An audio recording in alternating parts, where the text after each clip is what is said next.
Hi അസ്സലാമു അലൈക്കും.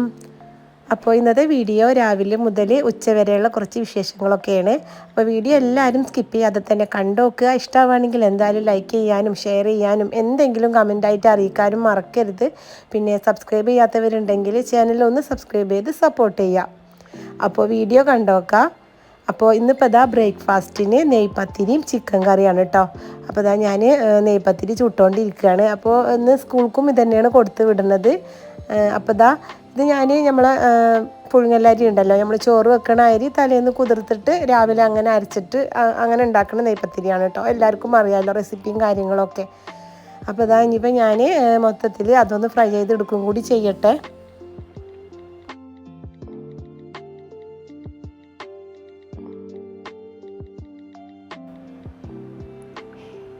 അങ്ങനെ ഇതാ ബ്രേക്ക്ഫാസ്റ്റ് ഉണ്ടാക്കലൊക്കെ കഴിഞ്ഞിട്ടുണ്ട് കേട്ടോ.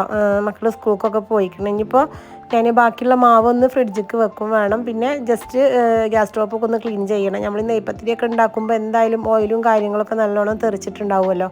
അപ്പോൾ അതൊന്ന് ക്ലീൻ ആക്കുകയും കൂടിയും ചെയ്യണം.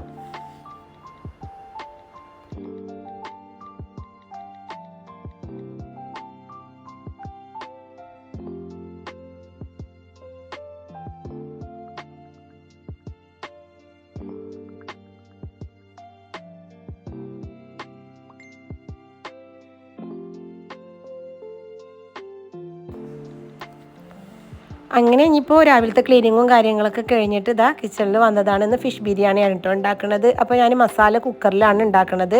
അപ്പോൾ 4 കപ്പ് അരിയാണ് ഞാൻ എടുക്കുന്നത്. അതിലേക്ക് ഞാൻ 4 വലിയ ഉള്ളി ഒന്ന് സ്ലൈസ് ചെയ്ത് എടുത്തിട്ടുണ്ടായിരുന്നു. അത് കുക്കർക്ക് ഇട്ട് കൊടുത്തിക്കണേ. പിന്നെ ഒരു ബൾബ് വെളുത്തുള്ളി, ഒരു 15 പച്ചമുളകും 2 ഇഞ്ച് വലുപ്പത്തിലുള്ള ഇഞ്ചി ചതച്ചതും കൂടി ചേർത്ത് കൊടുക്കുന്നുണ്ട്. പിന്നെ അതിലേക്ക് 4 വലിയ തക്കാളിയും കൂടി ഒന്ന് കട്ട് ചെയ്തിട്ട് ചേർത്ത് കൊടുക്കുന്നുണ്ട്. ഇനിയിപ്പോൾ ഇതൊരു 3 വിസിലൊന്ന് നമുക്ക് വേവിച്ചെടുക്കാം. പിന്നെ ഫിഷ് നമ്മൾ നോർമൽ മസാല തേച്ചിട്ട് തന്നെയാണ് ഇവിടെ ഫ്രൈ ചെയ്യുന്നത്. മുളകും മഞ്ഞളും ഉപ്പും. ഇനിയിപ്പോൾ അതാ വെള്ളം തിളച്ചപ്പോൾ ഞാൻ അരിയും കൂടി ഇട്ട് കൊടുത്തിട്ടുണ്ട്. അപ്പോൾ അരി വേവിക്കുമ്പോൾ നമ്മൾ 4 കപ്പിന് ഒരു 6.5 കപ്പ് വെള്ളമൊക്കെ ഉള്ളൂ കേട്ടോ ഞാൻ വെച്ചിട്ടുള്ളത്. അപ്പോൾ ഈ ഒരു വെള്ളത്തിൽ ഞാൻ കുറച്ച് ഏലക്കായും പട്ടയും പൂവും കുറച്ച് നെയ്യും മാത്രമേ ഒഴിച്ചു കൊടുത്തിട്ടുള്ളൂ. പിന്നെ ഇതാ നമ്മളെ മസാലയൊക്കെ റെഡിയായി വന്നപ്പോൾ ഞാൻ ആ ഒരു ഫിഷ് ഫ്രൈ ചെയ്തിട്ടുള്ള ഓയിൽ ആ ഒരു പോട്ടിലേക്ക് ഒഴിച്ചു കൊടുത്തിട്ടുണ്ടായിരുന്നു. പിന്നെ അതിലേക്കൊരു 2 ടേബിൾ സ്പൂൺ നെയ്യും കൂടി ഒഴിച്ചു കൊടുത്തിട്ടുണ്ടായിരുന്നു. അതൊന്ന് ചൂടായി വന്നപ്പോൾ നമ്മൾ കുക്കറത്ത് ആ ഒരു മസാല അതിലേക്ക് ഇട്ട് കൊടുത്തിക്കണ്. പിന്നെ അതിലേക്ക് ഇതാ ഞാൻ 2 ടീസ്പൂൺ ഗരം മസാലയും അതുപോലെ ഒരു കൈ നിറയെ മല്ലിയിലയും കൂടി ചേർത്ത് കൊടുത്തിക്കണേ. പിന്നെ അതിലേക്ക് ഒരു ടീസ്പൂണ് വലിയ ജീരകത്തിൻ്റെ പൊടിയും കൂടിയും ചേർത്ത് കൊടുത്തിക്കണം കേട്ടോ. അപ്പോൾ മസാലയൊക്കെ കുക്കറിൽ വേവിച്ച കാരണം തന്നെ നല്ലോണം വെന്തിട്ട് പെട്ടെന്ന് തന്നെ ആയി കിട്ടിയിരിക്കണേ. ഇനിയിപ്പോൾ അതിലേക്ക് പുളിക്ക് ആവശ്യത്തിന് തൈരും കൂടിയും ചേർത്ത് കൊടുത്തിക്കണേ. ഇനിയിപ്പോൾ അതും കൂടി നല്ലോണം ഒന്ന് മിക്സ് ചെയ്തെടുക്കാം. ഇങ്ങനെ കുക്കറിൽ നമ്മൾ മസാലയൊക്കെ ഉണ്ടാക്കുമ്പോൾ പെട്ടെന്ന് തന്നെ ആയി കിട്ടും കേട്ടോ. കുറേ സമയം വഴറ്റിയിട്ടൊന്നും നിൽക്കണ്ടല്ലോ. ഇപ്പോൾ അതിലേക്ക് ഞാൻ ഫിഷും കൂടിയും ചേർത്ത് കൊടുത്തിക്കണേ. ഇപ്പോൾ ഉടയാതെ ജസ്റ്റ് അതൊന്ന് മിക്സ് ചെയ്തെടുക്കാം.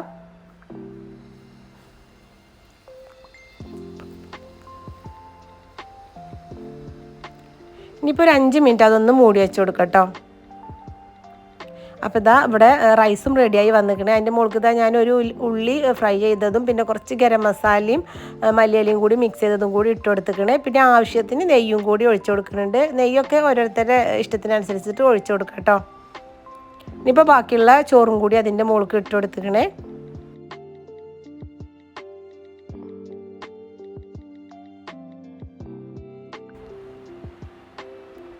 ഇനിയിപ്പോൾ മസാലയും കൂടിയും വെച്ച് കൊടുക്കുക മുകളിൽ. ലെയറായിട്ടൊന്നും ഞാൻ മസാല വെച്ചെടുത്തിട്ടില്ല. മൊത്തത്തിൽ മുകളിലാണ് കേട്ടോ മസാല ഇട്ട് കൊടുത്തിരിക്കുന്നത്. ഇനിയിപ്പോൾ ഒരു 25 മിനിറ്റ് ചെറിയ തീയിൽ വെച്ചിട്ടൊന്ന് വേവിച്ചെടുക്കാം. അപ്പോൾ ഇതാ ബിരിയാണിയൊക്കെ റെഡിയായി. അപ്പോൾ അടിപൊളിയായിട്ട് തന്നെ വന്നിരിക്കണം കേട്ടോ.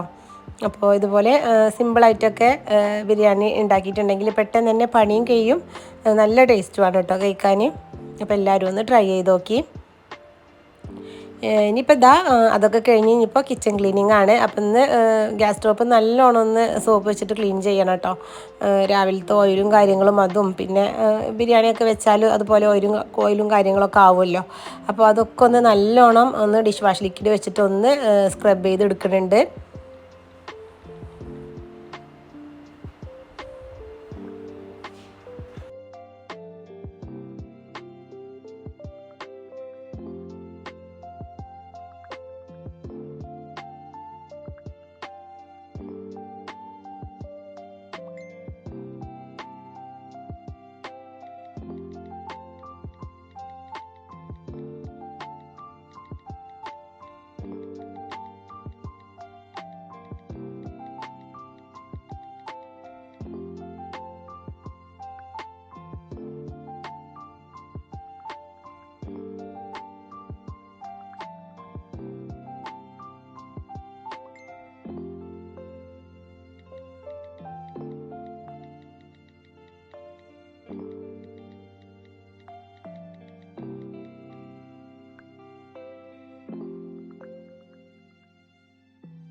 അതൊക്കെ കഴിഞ്ഞിട്ട് പിന്നെ ഇതാ ഞാൻ കബോർഡും കാര്യങ്ങളും ഒക്കെ ഒന്ന് ജസ്റ്റ് ഒന്ന് തുടച്ചു കൊടുക്കുകയാണ് കേട്ടോ.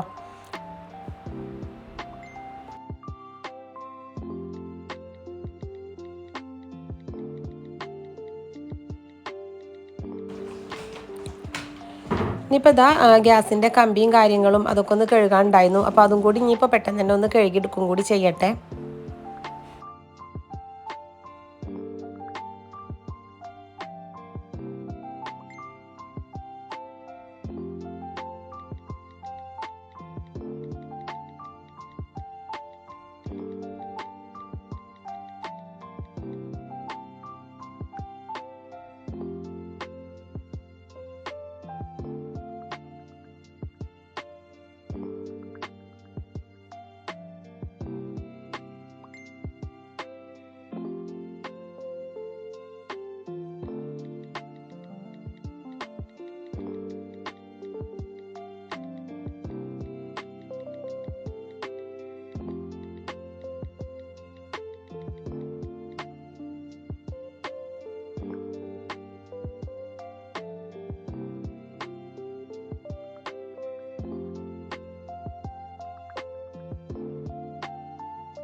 അങ്ങനെ അതാ സിങ്ക് ക്ലീനിങ്ങും കിച്ചൺ ക്ലീനിങ്ങും ഒക്കെ കഴിഞ്ഞിരിക്കണേ. അപ്പോൾ മൊത്തത്തിൽ കിച്ചൺ അങ്ങനെ വൃത്തിയാക്കിക്കണേ. അപ്പോൾ ഇന്നത്തെ ഈ ഒരു വീഡിയോ ഇത്രേ ഉള്ളൂ. എല്ലാവർക്കും ഇഷ്ടമായി എന്ന് വിചാരിക്കണം. ഇഷ്ടമായിട്ടുണ്ടെങ്കിൽ എന്തായാലും ലൈക്ക് ചെയ്യാനും ഷെയർ ചെയ്യാനും എന്തെങ്കിലും കമൻറ്റായിട്ട് അറിയിക്കാനും മറക്കരുത്. അപ്പോൾ എല്ലാവർക്കും അസ്സലാമു അലൈക്കും.